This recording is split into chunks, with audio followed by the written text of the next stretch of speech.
Well, first I'd like to say it's delightful not making this presentation through a little green dot. This week marks a very important 2-year milestone for me. 2 years ago this week, I finally tested negative for the coronavirus. You see, when it comes to the pandemic, I was an early adopter. I'll never forget how the whole thing started. I was the opening keynote speaker at a 2-day education conference in Sacramento.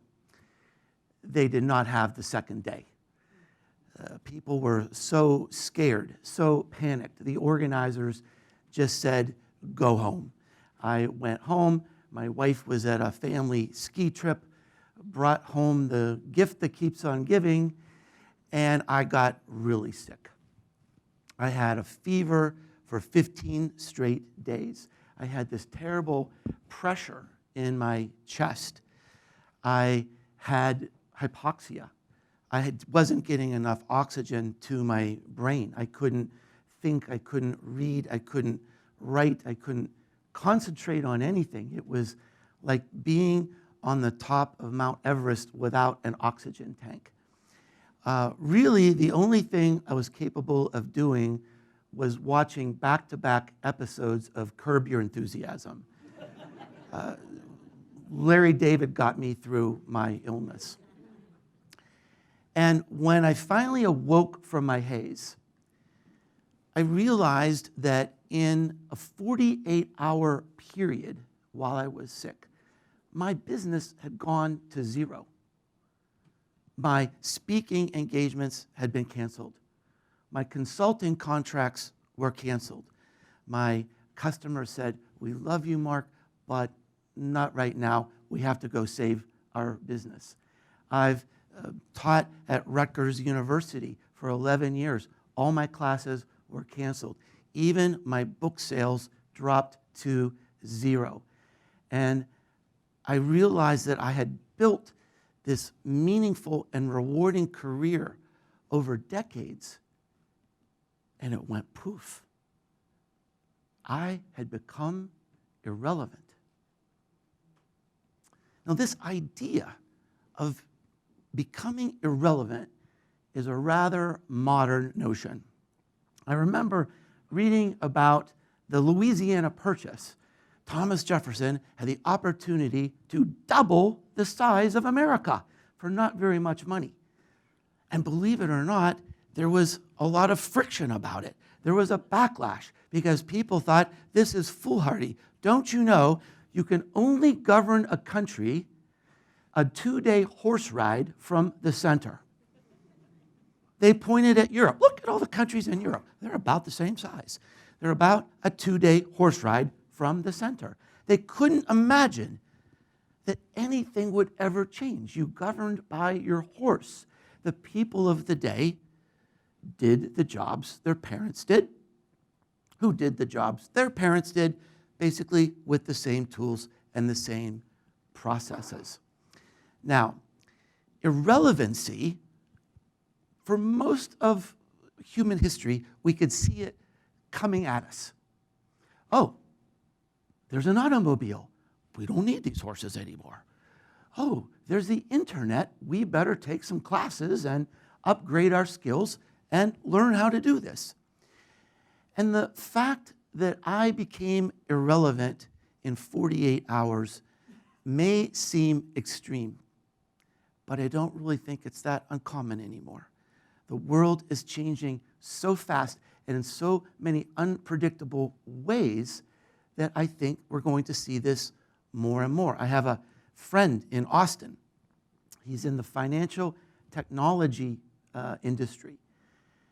And he said, my cycle of relevance in my career is about 12 months, and it's getting shorter all the time. And here's a sobering thought. This moment that we're spending together today is the moment of slowest technological development we will ever see. This moment right here just got faster. It's not going to get any easier. It's not going to slow down. And that's why I think it suggests we need to think about being relevant in a new way. I'm not suggesting to not reinvent yourself and take classes and read and go to TED Talks. We always need to be learning more. But what I'm suggesting, there might be another way we need to consider. So let's go back 2 years and see what happened to Irrelevant Mark. I went through a period of introspection, maybe even bordering on depression, as I realized I really didn't have a place in the world. I didn't have any work. I had built my career as a marketing person, as a consultant and an author. And I had to think about what is the value I bring to the world? Where do I really fit? And I came to terms with the idea that I am a teacher. I'm a really good teacher. I can remember when my daughter was a little girl and I was helping her with her homework. She said, "Daddy, when I'm at school, I get so confused by this, but when you explain it to me, I understand. You should be a teacher." And it kind of worked out that way because everything I do, whether I write or I speak or I consult, I am teaching. But I realized the world needed me to teach something else. The world didn't really care about marketing at that point. They cared about survival. So I stopped creating content about marketing, and I started teaching people how to deal with this anxiety, with this disorientation, with this uncertainty of what's going to happen next. How long is this thing going to last? How do you sell things in a pandemic? Should you really even try to do that? And while I was creating this content, the traffic to my website tripled. And people were telling me, "Mark, this is the best advice I've received during this crisis. Thank you." So I took some of my best articles and I wrapped them into a free ebook called Fight to the Other Side. Gave it away. Thousands of people downloaded it. And on the last page of the ebook, I said, if you were inspired by the ideas in this ebook, just think how much you're going to love bringing Mark Schaefer into your boring company Zoom meeting. And it worked. By July and August, I was having record months. I didn't reinvent myself. I didn't take classes or read a lot of books. I didn't have time for that. It was almost as if I was a surfer and I had a good surfboard, a solid surfboard. I didn't need to change the surfboard. I just needed to find a new wave to be relevant in a new way. I had to look at the changes going on in our world and apply my surfboard in a new way. So this idea about thinking about relevance in a new way requires these two things.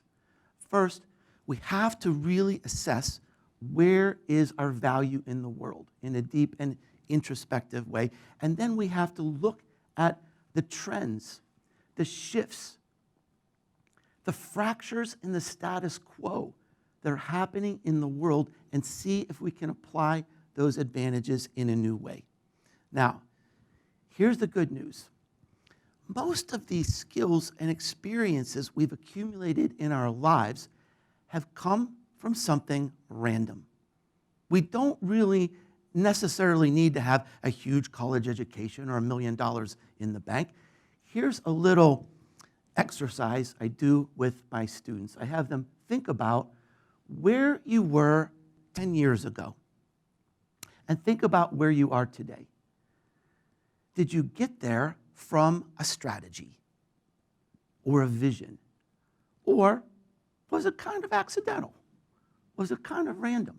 Was it because somebody helped you or a mentor pulled you in a new direction? Or you were inspired by a book or someone that you listened to? Or maybe you were just in the right place at the right time.